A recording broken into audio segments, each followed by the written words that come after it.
Good morning, everyone. Myself Tanishq, and I am currently pursuing my integrated MTech from Artificial Intelligence. And today, I will be explaining you most fundamental concept in computer networks, known as the OSI reference model. Before we understand how data travels across the internet, whether it is sending an email, attending an online class, or watching a video, we must understand how communication is structured and organized. The OSI model provide exactly this structure. The OSI model help us to break down the complex processes into the simple understandable layer. And by end of the session, the student will not just memorize the layers but will visualize how data actually flows from one system to the another system. The OSI model stands for the Open System Interconnection, and it was developed by the International Organization for the Standardization, or ISO. The OSI model divides the network communication into the seven logical layers, the which each layer has the specific roles and the responsibilities. A very important point to understand in OSI model is OSI model is not an implementation. It is just a reference model. Think of like a blueprint of a building. The blueprint doesn't build a building itself, but it guides how engineer will build the building, how it is built properly. Similarly, the OSI model will guides the engineer how to design the networks, how to do the learnings and troubleshooting and error detections in the network layers. So, OSI model is not an implementation; it isn't just a reference model for the engineers to understand troubleshoot the networks. So, first of all, we will understand why do we need a layered model structure. So, imagine we are sending a parcel through a courier service, and parcel have different departments. Like for example, we take example of a post office. There are different departments to handle the courier services in post office. First one is the department that handles the packet. Second department will handle the labeling. Third department will handle the transport. Fourth department will handle the delivery of the packets. So if all the tasks are handled by the one person, it would be very chaotic and it will be very problematic for a post office to process all the couriers. That's why there are different persons to handle different departments for sending a parcel through a courier service. That's how the OSI model works in the same way. Each layer handles the one responsibility and layers work together but remain independent. All the layers work together but remain independent. This makes debugging easier, system design more reliable, and let's take some example to understand how important OSI model is. Like if we use not the OSI model and we use without a layered approach, the networking would be extremely complex and troubleshooting would be very difficult.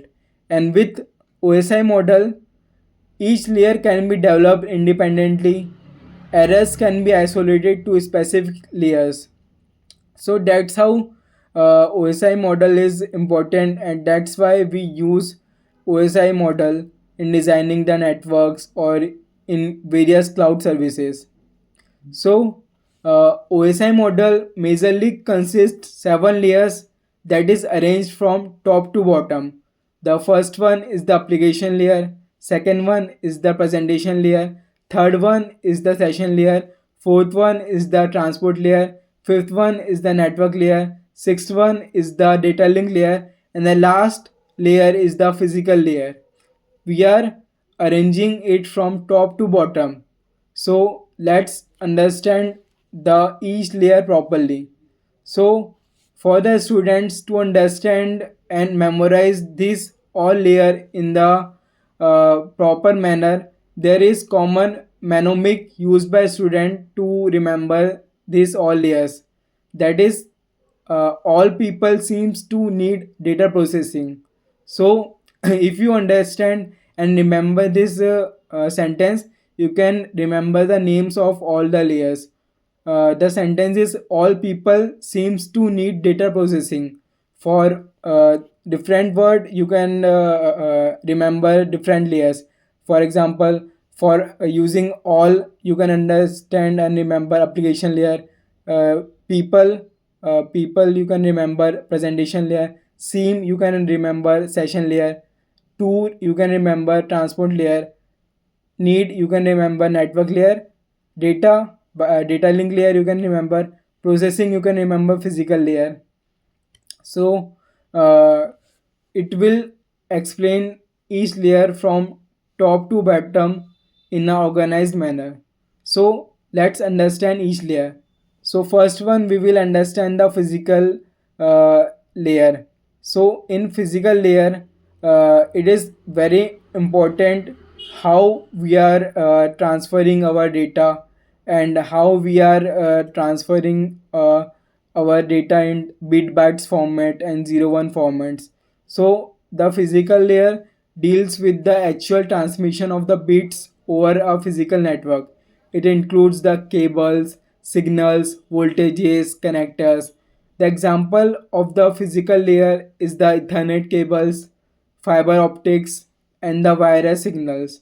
This layer converts each data into the electrical, optical, and the radio signals. If we want to understand physical layer from real world example, this layer is like a road itself. Without road, vehicle cannot move, and without physical layer, data cannot travels. So that's how important is the physical layer. The second layer we are going to understand is the data link layer. The data link layer ensures that there is error-free transmission between two direct connected devices. It will ensure error-free transmission of the data between two directly connected devices. The data link layer handles the framing, MAC addressing, error detection, and the control flow. In data link layer, there are two sub-layers. The first one is the LLC, Logical Link Control Layer. Second one is the MAC, Media Access Control Layer. If we want to understand the data link layer from real world example, this layer acts like a traffic police officer that ensures that the data packets move safely without any collision. There are some devices that we use in data link layer. The devices are switches, network interface card, and ICs. So that's how the data link layer works. The next third layer that we are going to understand is the network layer. The network layer decides how data travel from one source to the destination. The network layer is responsible for the logical addressing and the routing. The main role of the network layer is the routing and the logical addressing using the IP addresses. The most important protocol that we will use in the network layer is the IP, Internet Protocol, which will help us in finding the location of the user that is using a particular service in the cloud. The example of the networking devices are router. So if you want to understand this layer in real world perspective, the layer is like a Google map. It decides the best route to reach the destination. So network layer decides which is the best route for the data to travel from the source to the destination. So that's how important is the network layer in our OSI model. The next fourth layer that we are going to understand is the transport layer. So the transport layer ensures that there is end-to-end delivery of the data. The main function of the transport layer is the data segmentations, error control, and the flow control of the data. There are two major protocols that we use in transport layer. The first one is the TCP, which stands for Transmission Control Protocol, which is reliable but it is slower. Second one is the UDP, which is stand for the User Datagram Protocol, which is faster but it is unreliable. If we want to understand both protocols from real world example, think of a TCP as a register post, which guarantees the delivery, but it is slow. And think of UDP is like a normal post, which is very fast, but there is no confirmation whether the parcel will be received to the user or not. So there are different application of each protocol. For example, TCP is mainly used for sending the emails, and UDP is used for the live video streaming purposes. So that's how important our transport layer is. The fifth layer that we are going to understand is the session layer. The session layer is very important for managing the sessions between the systems. The responsibilities of the session layer is establishing the sessions, maintaining the sessions, and terminating the session properly. This layer ensures that their communication happens in an organized manner. The sessions can be resumed if it is interrupted. If we want to understand the session layer using real world example and in a very easy manner, let's think of a phone call. Like when a call is started, the session is established, and when we are talking with the person in a call, the call continues and session is maintained. And when we end our call, the session is terminated. And if the call is dropped, the session layer help us in resuming the communication. So the examples of the session layer would be a video call session. The second one is a logged in user on a session for a website or for a specific use case. And sixth one is the presentation layer. So if we want to understand presentation layer properly, so what does a presentation layer do? The presentation layer ensures that data is readable and very secure.